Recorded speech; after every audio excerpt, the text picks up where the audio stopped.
investment banking, especially. So one of the very first things you told me for the November cover story was when you started to go to people and tell them about your idea, the reaction you got, sometimes it was blank faces, but not one person said, yeah, that's possible. Can you tell us a little bit about that, what it was like facing so many skeptics? Well, we entered into a marketplace that's dominated by huge players. And people were just like, how are you going to do that? Like, how are you going to do that? It's crazy. And really the different verticals that I was interested in going into, because it's really about living an honest life and creating a non-toxic environment to live in. And so that's everything from cleaning products to furniture. And I mean, it really was everything in and around your home. And so people were just like, it's way too big of an idea, and I don't know how the heck you're gonna tackle it. And certainly nobody in my profession had ever done anything like that. I mean, the closest thing anybody really usually gets to being an entrepreneur is by licensing their brand and then creating products from there. So it was just so outside of the scope of what anybody had done in my position in entertainment at the time. Did that surprise you? Did you think, I'm going to go to these people and it's a good idea, so they're going to immediately buy right into it? No, I knew it was going to be challenging. I was like, I want to make laundry detergent and baby diapers, and I want to create a non-toxic environment. I mean, they were like, what? Why are you doing that? That's not very sexy.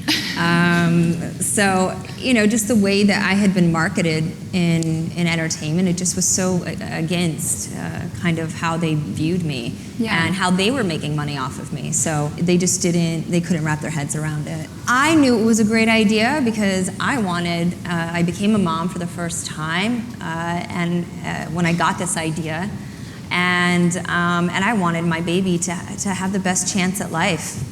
It was just that simple. I was a very sick kid, and so I knew what it was like to live an unhealthy and a life in the hospital. My mom was at my bedside a lot. I had a lot of different surgeries and different complications with allergies and asthma. And when I became a mom, I really wanted to make sure that my little girl didn't have to go through that. When I tell that story, everyone can relate to that, especially if you're a parent. And then when we eventually went to... So wait, I want to stop you right there because Brian actually initially said no to your idea. Yes, he did. And Brian, previously with your other startups, you had been in the position of trying to convince the celebrity or the high-profile person to work with you. And here Jessica comes to you with this idea and you say no. It's not that I didn't want to do it. It was at the time I was running helping running LegalZoom.com and ShoeDazzle, and I just didn't have the capacity, truthfully. I thought it was a great idea. I saw that Jessica was clearly extremely passionate about starting this company. And then about 3 years passed, actually, when we first talked about it. And then what happened in between that time is that I had my first child.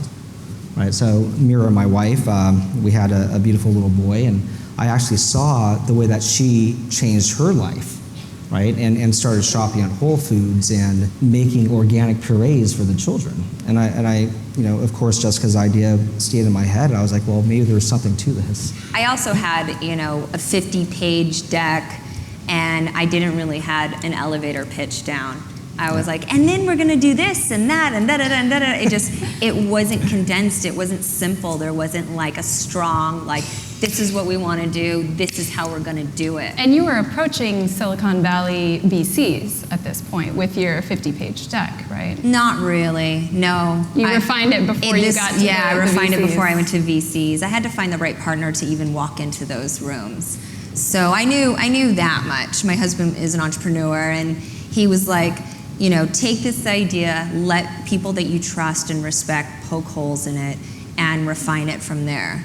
And did that. And it took me 3 years to find the right partners.